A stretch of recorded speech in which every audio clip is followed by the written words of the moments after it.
Are we online already? Yes, why not? We are online. Hello. Hello. We are 3 today. Miezefiez joined the party. So, yeah. She doesn't answer questions, so I'm not sure about if I... Who said she doesn't answer questions? Does she?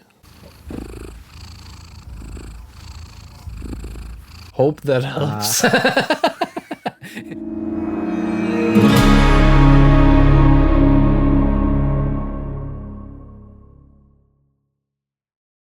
Episode 10. Episode 10. Woohoo! It's a Big anniversary. Big anniversary. Yes. Shall we go into questions? Yes. Right away? Right away. Okay. I use the randomized question.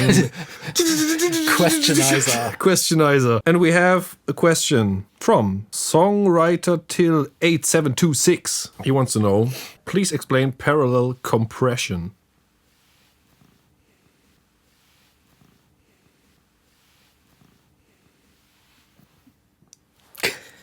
Well, the very basic answer is you have the original signal and you have a signal that you compress to crap and you run this in parallel. So you have both the dynamic and uncompressed signal that is full of life and full of transients and full of natural dynamics. And you just add the dense and hyper compressed signal to get the flavor of compression, but still keep the authenticity of the uncompressed signal. So you get density and naturality at the same time. That's pretty much it.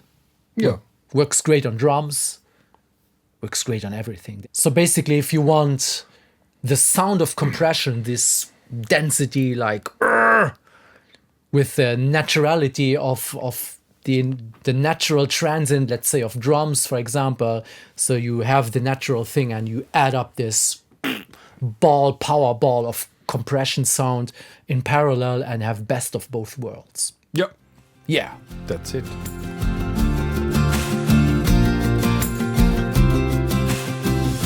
Okay, questionizer, randomizer.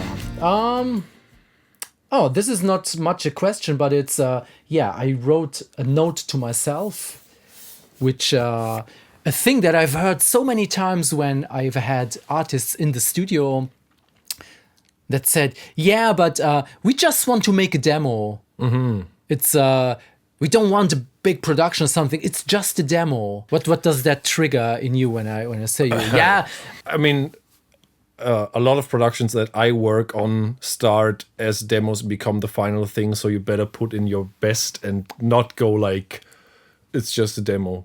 I don't think it's a good idea to think about.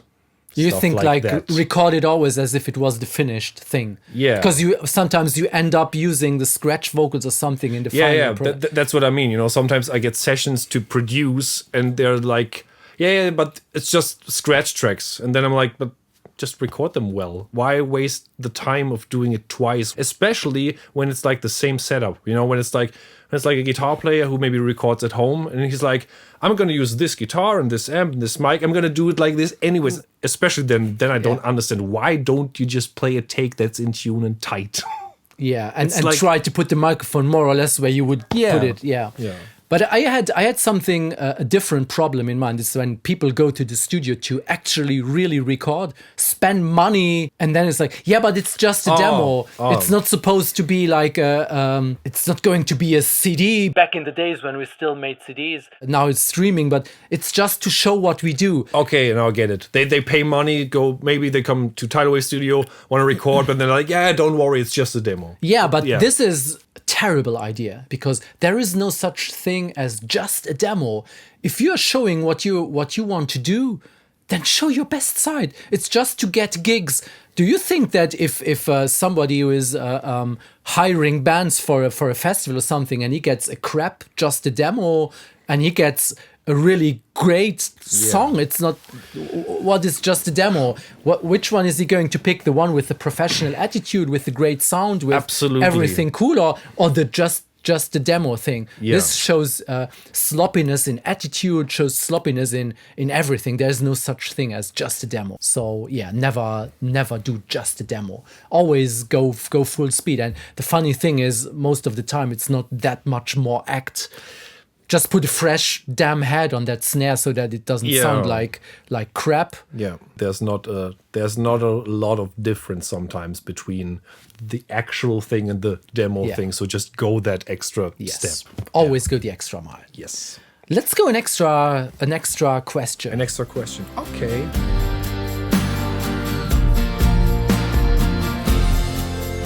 By the way, cats make great absorbers in studios. Imagine if you had like 300 cats sitting here. I think the product line would be Catsorber. Catsorber. But it's unfortunately the Catsorbers never stay where you need them. So okay, why not go with this one? Do you use references, reference tracks while recording or mixing? Yes. Let me add to this question because I'm intrigued by that.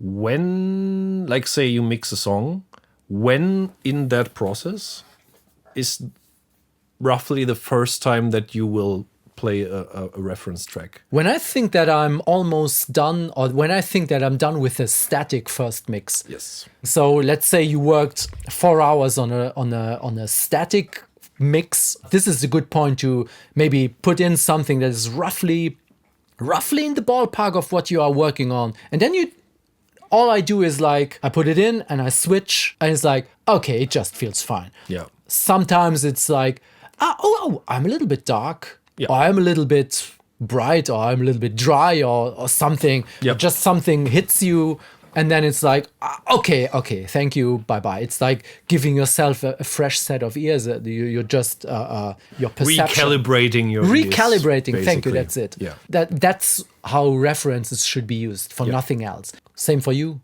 Yeah, I would also say it's more like general, dull, dark, bright, dense, compressed, open, dynamic, or like more these like band decision stylistic things of like, the what they like is the drums are way more like wet and then reverb and mine are too dry, like those kind of things. But like you said, it's not like, now let's find out which reverb they use. It's more like, my drums are a little too dry. I think they probably will like it a little bit more wet or something. Yeah, that's it.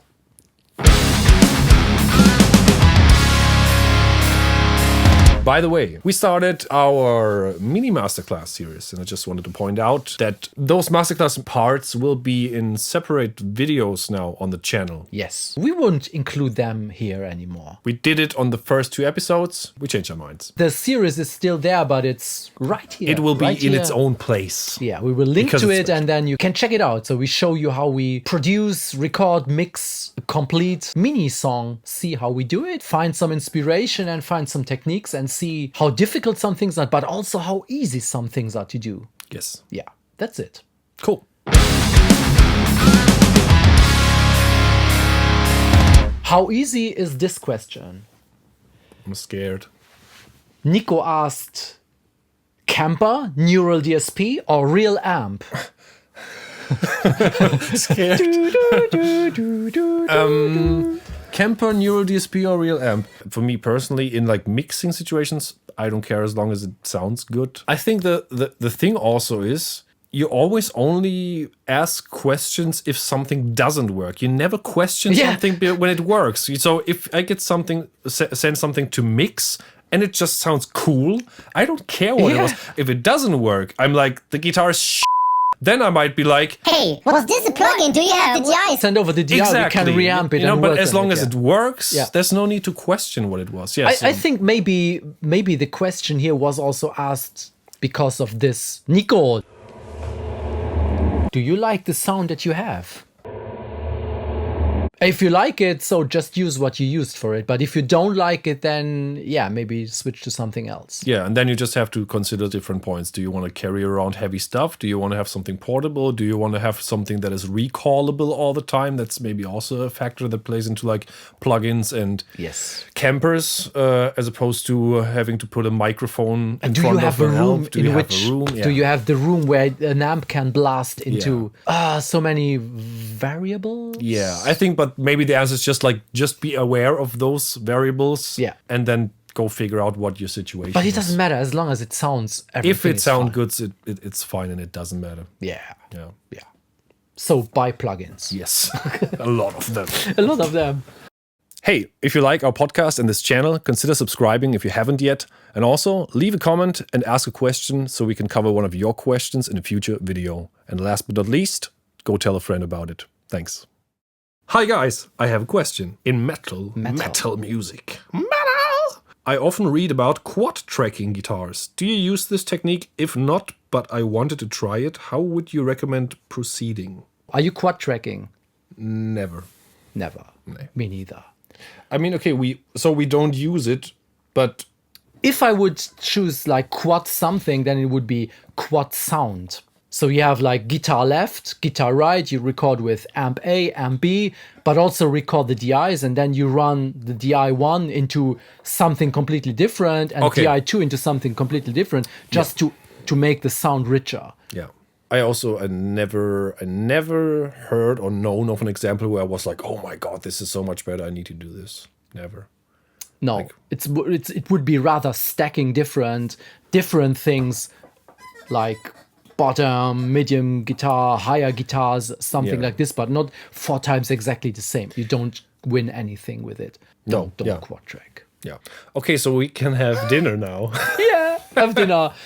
It was nice to not see you guys, and see you next week. Yes. Or see us next week or whatever. Yeah. So, bon appetit. Yeah. Bon appetit. Bye-bye. Bye-bye.